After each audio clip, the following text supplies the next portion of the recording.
This is the sad story about Wallace Gisheru. Wallace Gisheru was a journalist, a healthy journalist, more healthier than you and me combined.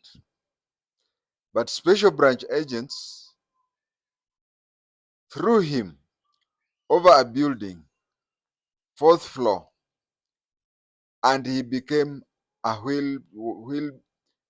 wheelchair bound individual for the rest of his life. It is sad that he never tested the compensation. I would say, even though we condemn Daniel Toroitich Arap Moi for his agents doing what they did to Wallace Gisheru, but we should condemn even more the governments of Emilio Mwai Kibaki, Uhuru Muigai Kenyatta, and William Samoei Arap Ruto. He was to be compensated. That money is his, and even now, his family should be compensated in full. I say so because, unless I'm wrong, I think he's no longer with us.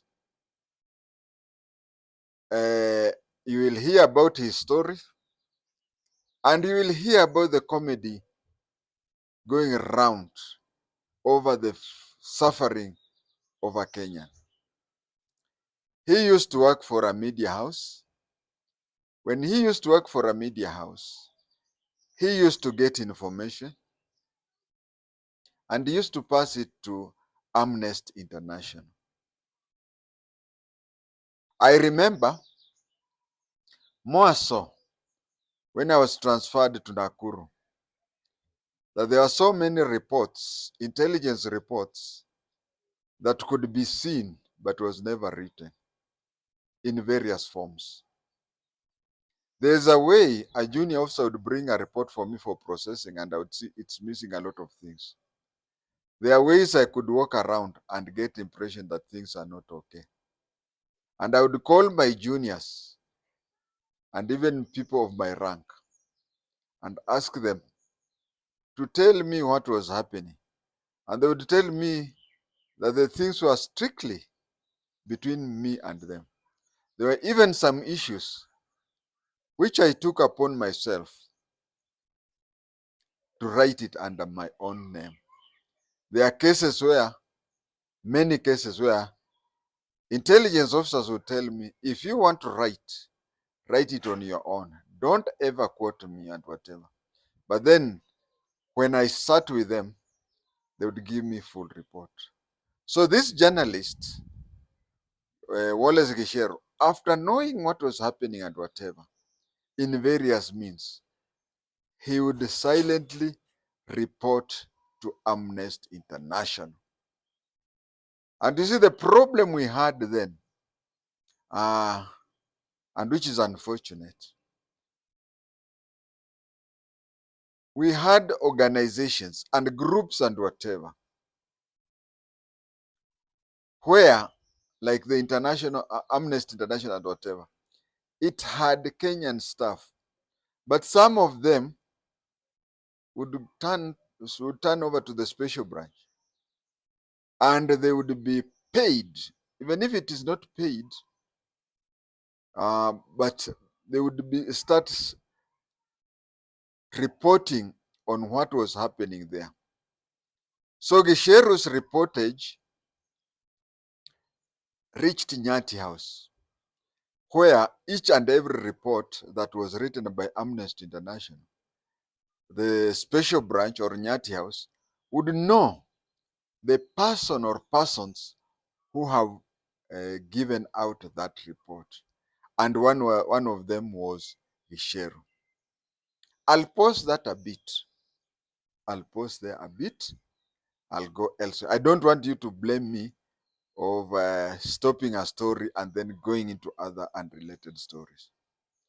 You may have seen of late that I have been identifying people, people who pretend to be harsh on this and that and that. And you can see them. I'll not mention any name for now. You may go for demonstration. You may Gen Z demonstration. One of those people who are in the forefront is doing so in order to be seen to be on the forefront so as to gain money from international organizations, or even to be called by agents of the government to come and line up his or her pocket. In most cases, it is his pocket. That is why anybody, you have seen me turning against people and say, come out, clear this, come out, clear this, because I can mention 1, 2, 3, 4, 5, 6 people whom I know that they are very easy in being recruited by the government agents and doing whatever. He comes, mostly, very few she's. He comes, talks very harsh against the government, and when he talks very tough against the government, talks in such a way that he invites the government to invite him, and then they bargain, how much will I get that? So those people, we had organizations such as Amnesty International. We had very very international, Red Cross, whatever, even international uh, media houses, because we had Kenyans there. So that Kenyan would be properly be paid. And when he rarely she, when he is properly paid, he'll just continue. But any report reaching that New York Times, Washington Post, Amnesty International, whatever, it goes to the special branch and says, you know what? This report comes from Wallace Gisher. So that is how, even today, I can just look at somebody. Oh, State House did what to give me a job and I became very harsh. And he will even go to an extent of even trying to. I'm not trying to say that the government lacks exposure or anything, but this is somebody who rushes to the forefront. And for those who keep cattle, who keep animals, you say that if it is approaching market day, you fatten it so as to gain more kilos. So it is this type of people who say that, it is this type of people who say that who do that, and then they go and report to the intelligence. So in this case, reports sent to Amnesty International, special branch knew that among the people who used to forward the reports were one reporter called Wallace Gisher. They knew that it was Wallace Gisher who was forwarding those reports. So one day, on 4th October 1991, they came to his house. They blindfolded him and pushed him. His house was on the 4th floor. Now on the 4th floor, kwa sisi tunaoelewa Kiswahili, ni nyumba ya tano. Kwa ajili nyumba ya kwanza inaitwa ground floor, ya pili inaitwa first floor. So he was thrown from the 4th floor. And from the 4th floor, he became crippled. From waist down, he lost control. Had those people who threw him not thrown him, he would. I started by saying that most probably he was healthier than you and me combined. And this is somebody who was earning his salary. And in fact, even the reports that he used to send to Amnesty International was free. They were not even paying him. But within Amnesty International, we had people. I'm sorry, I don't even know each one of them. But then, even if I knew, You see, the problem in Kenya is you start pointing at somebody. In this particular time, I don't know who sent, who spied on Amnesty International and told Special Branch. But even if I do that, you'll find that he, rarely she, you'll find that he has been in the struggle for second liberation. He, rarely she, has been in the struggle for multi-party. He, rarely she, was in the struggle for the new constitution order. He, rarely she, was in the forefront of Gen C. When I start pointing out such people, because they have, when somebody comes out and makes a lot of noise, you just look at him and know this is somebody who is up, increasing his chances of, ni kama kunaonesha mnyama before the market day so that it reaches a bigger price. So Wallace Gisher, who could feed his family, who could do everything that he used to do, he became crippled and wheel-bound chair for life. He started surviving. Imagine this is somebody who has been trained, who can feed. And let me tell you, if you are doing a job, any job, journalism, even teaching, even doctor or anything, you get a good salary, you set aside some salary, you do some other side hustles. Uko kwenyu, unalimalima, unafanya nini? Unafanya hivi na hivi. So that at the end of the day, the pay you get, the salary you get twice. You get from what you are trained, that is, for example, teacher, doctor, or even journalist. And then the investment that you have done left and right, that investment brings something to you so that you live a very good life. But here is Wallace Gisher. He was crippled. He got a hospital bill of $100,000. $100,000. And his rent, fees for his children, food for himself and whatever. And you see, somebody on a wheelchair should even employ somebody, because you cannot move from here to there. You can move or not move from one place to another unless somebody pushes you. But a person without a wheelchair, you can even wake up at 3 a.m. A person like me, I wake up at 3 a.m. so that if I have a trip to go somewhere, by sunrise I'm in Eldoret from home so that I can reach wherever I'm going as if I slept in Eldoret. Now, for a person like with a wheelchair, you know what happens. And any compensation of whatever money which was to be paid to Wallace, 100,000 was to go to repay the medical bills he had. Anything on top of it. If you give a person like me $100,000, hey, I'll be rich. I'll be the richest person in my sub county with that 100 alone. But anything given to Wallace Gisheru, 100,000 was not his. It is the money that he would just process and give it to, pay out to.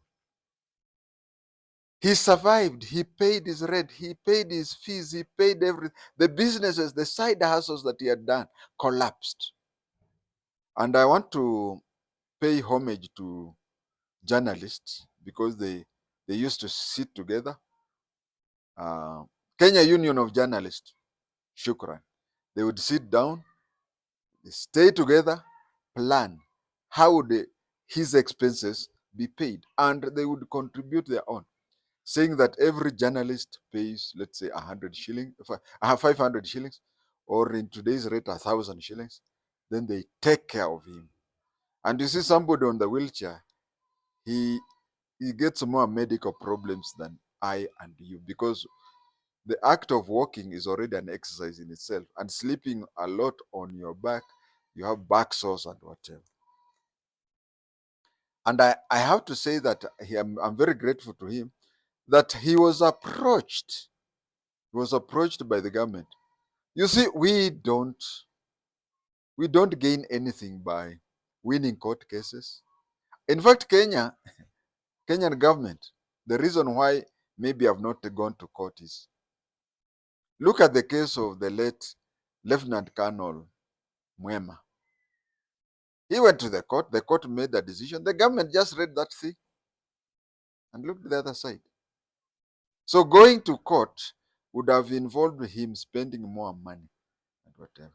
So there is this thing that usually happens in court, uh, in what we call ADR, Alternative Dispute Resolution, where you sit down and decide that instead, you see, you can go to court, win 3 million, of which 2 million goes to expenses. It may even go to lawyers who will never hand it over to you. So, such a person, even if you tell him, let me give you 500,000 shillings here and now, instead of waiting for 3 million to come in, take years' time, and so on and so forth. So they sat down and agreed that he was to be given $122,000. A very stupid fellow called Mute. I don't know. I can't recall his full name. He said the government does not have those money. So he said that for Wallace Gisher to get that money, he should go to court. He should sue the government so that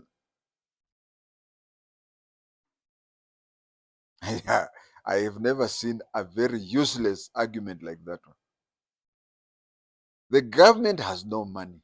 The government does not have 122. First of all, if we have to be very sincere, any agreement, okay, let us pay you so much. It should have been paid, whatever amount they agree, should have been aside. First of all, settle the 100,000. Is it 1K? 1K dollars. Is it $100K? Yeah, $100K. $100,000. Just clear that. And then hii ingine tuongee, because if it were me, I would even tell you, I give you the name of the hospitals and the medical facilities that have been going. You pay them straight. And then we talk about Namimi je. That is when we talk that. But even agreeing to 122, of which 100 would go for medical, it would mean that Wallace Gisher would remain with $22,000. And what did they say? And Mr. Mute said, no. The government has no money. Let him go and sue the government. Sincerely. The government has no money. So why should he tell I'm confusing with Wallace Gante, but Wallace Gisheru. Why should he tell Wallace Gisheru to go and sue the government so that he gets all the money he wants? Now you see, let us look at it at both sides. Let us look at it from the government. Suppose the government, suppose at the end of the day, the court says that the government should pay Gicheru $150,000. Isn't it more than 122 they had agreed? Now, if they did not have 122, where will they get 150? And then when you get to that, the government will also have to pay court charges. That is, if the judicial officer, the magistrate, or the judge will say that we say that who is to pay for the court, whatever. And then the government will have to hire lawyers, take there. The government will after that will have to pay for Wallace's lawyer and whatever, which would amount to 175 or something. Now, if you say you don't have 122, are you trying to say that you now have 175? Lastly, and I'm repeating, it's the government of William Samoei Ruto. The same goes to the government of Uhuru Muigai Kenyatta and the government of Emilio Mwai Kibaki. Why don't you compensate people who are wrongly in the past? You know, an evil man doing evil is not bad. The Bible says mwenye maovu aendelee kuwa mwenye maovu na Mkristo aendelee kuwa Mkristo. As for you, Moi was evil and he was doing evil. That is nothing. But you are not evil. Why don't you look down for the list of those people who are concerned? Compensate them. That's all.